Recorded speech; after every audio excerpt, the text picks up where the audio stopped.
What is the scariest paranormal event you witnessed? One night at around 4 a.m. or so, I had been awake just wasting my sleep away on my phone. It had been raining and I was suddenly feeling very scared, quite possibly a gut feeling of some sort. I heard a knock come from my window, so I look over to investigate. Of course, when I explained this story, most people told me it was the rain. But the knocking was definitely a lot louder and stood out from all the pitter-patter. And as if on cue, lightning strikes and I see the outline of a hand and an arm. It was resting on the glass pane and clenched in a fist. Yeah, heck no. I freaked out. I looked back again and the hand was gone. I don't normally believe in paranormal stuff, so I keep telling myself that I was hearing and seeing things. I was on the second floor, for Pete's sakes. No one would possibly be insane enough to just decide to knock on my window. At least that's what I tell myself. A few years ago, my ex-BF's best friend bought a house and we all moved in together, plus my dog. I tell this story all the time and I don't honestly care if people believe me or not. Sometimes thinking back, I even ask myself, was that real? But it was. It started out small, like every once in a while, I'd get this twinge of fear or discomfort when I was alone in the house. Then I started noticing my dog refused to go in the basement. Refused. The basement was unfinished and had rough walls and dirt floors in some parts because the house was just old. That's where the laundry was. I noticed she would follow me to the first landing on the stairs and then sit or lie there watching me, but she would not, for the life of her, come down.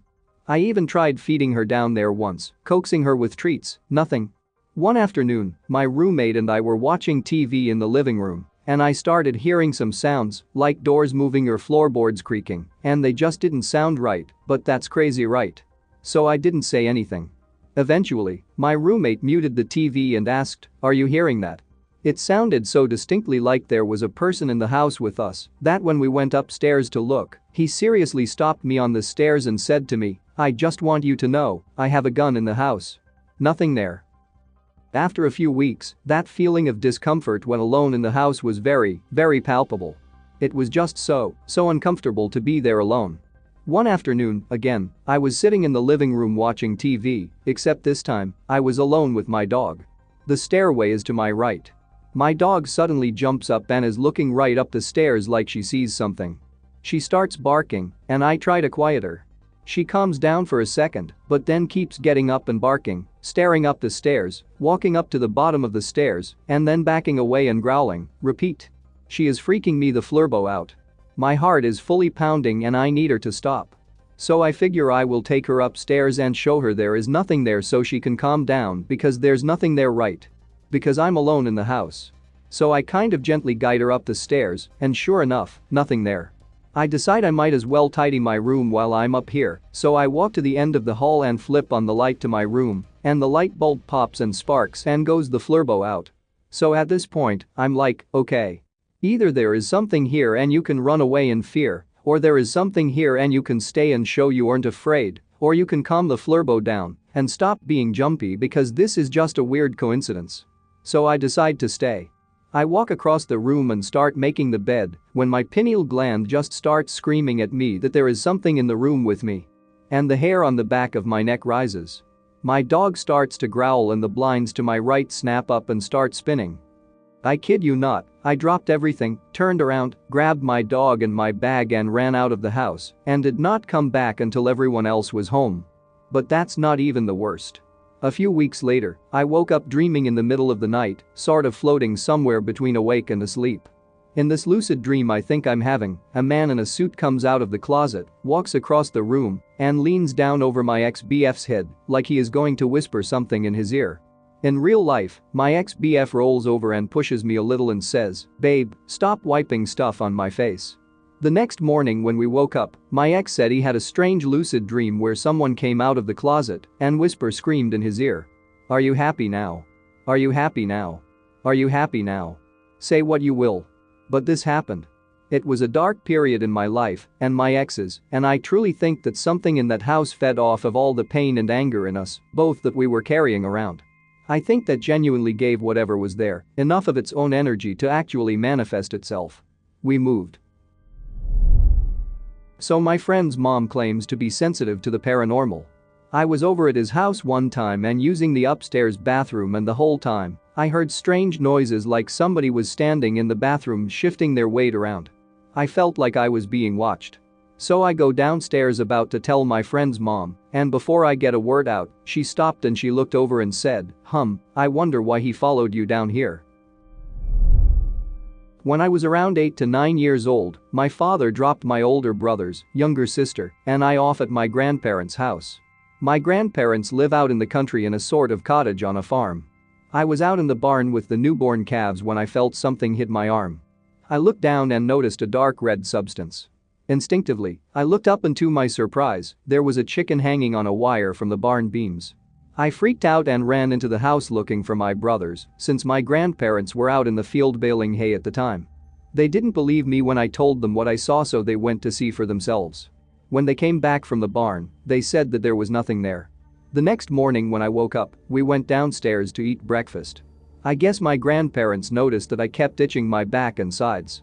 They made me lift my shirt to see if I have a rash, which is pretty normal since there's a lot of poison ivy around their house and the barn. I remember my gram yelling something at my grandfather and my brothers looking quite disturbed. Apparently, there were handprints on my torso, lower back, and my shoulder blade. For the next few days, my little sister had been exhibiting some pretty similar things, but some of them were a little worse. And by a little worse, I mean things like dead birds being dropped at the end of her bed or books falling off her shelf. Only once was there an incident where she was injured. It was when she was working on her journaling at her desk and she found a note in her journal. I don't remember what the note said though. When she woke up the next morning, that's when it happened. I didn't see any of it before she got in the shower and washed off, but my grandma and oldest brother did. They said it looked like someone took a pencil or needle and poked holes in her hands and that they were covered in blood. Nothing else has happened to us since then, but it's still a terrifying memory. I could soil myself just thinking about it. I used to work in a funeral home. When I started, we were in a building that I rarely got a bad feeling in. Depended on who our visitors were at the time. We had a resident spirit who liked to dance in our peripheral vision. He was harmless, I always felt warm when he was around. Like a protector. We ended up moving to a new facility and right off the bat, I got a bad feeling. One night, I was cleaning and vacuuming in the front. Off in one of the rooms, I started hearing what sounded like multiple people talking. Echoes and whispers. I dropped the vacuum and would not get it until it was morning. I never went back in that area again unless it was daytime. In June of 2010, I was at some hotel room in Las Vegas with a few of my cousins and my brother because we were minors at the time and our parents had gone out for the night to drink and gamble.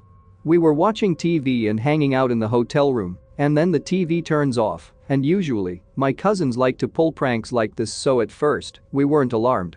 We all looked over to one of my cousins, but she didn't have the remote. No one had the remote. It was on the table the whole time and everyone was on the bed, so no one could have turned it off. The TV turned back on and then we realized something wasn't right. The TV turned off again for a few moments and then it turned on again, but it was just static when it wasn't static before. Then that's when we heard someone knock on the door. They kept knocking for like 5 minutes, and within that time frame, one of my cousins went to check the slit under the door, and there was no shadow on the other side of the door, but someone was still knocking on the door. Eventually, it stopped and everything seemed to go back to normal, but we were all terrified and didn't sleep that night. Okay, so I have a lot of stories, both from personal experience and friends' encounters, all from the same house. However, I'm just going to tell what I consider are 3 of the creepiest. 2 are my personal experience and the 3rd is from the homeowner. For context, this house is from the 1800s. Was sitting outside on the side porch facing the garage on a nice summer night. I was browsing on my phone and suddenly get an uneasy feeling, so I look up and on the left side of the garage, about 20 feet away, there was a woman who looked like she had been drowned with long black hair in front of her face in a white gown and floating probably about 4 inches off the ground. Needless to say, I went back inside pretty darn quick after seeing that.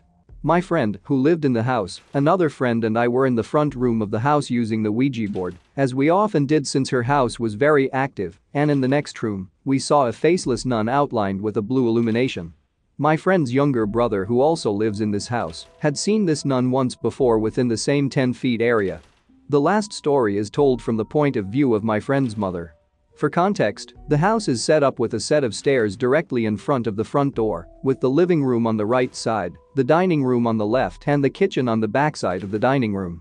Her mother walks in the front door and sees a boy running up the stairs, so she calls for her son, who responds from the living room. Then, thinking that maybe it was her daughter, she calls for her, who responds from the kitchen. There was no other living person in that house during this time.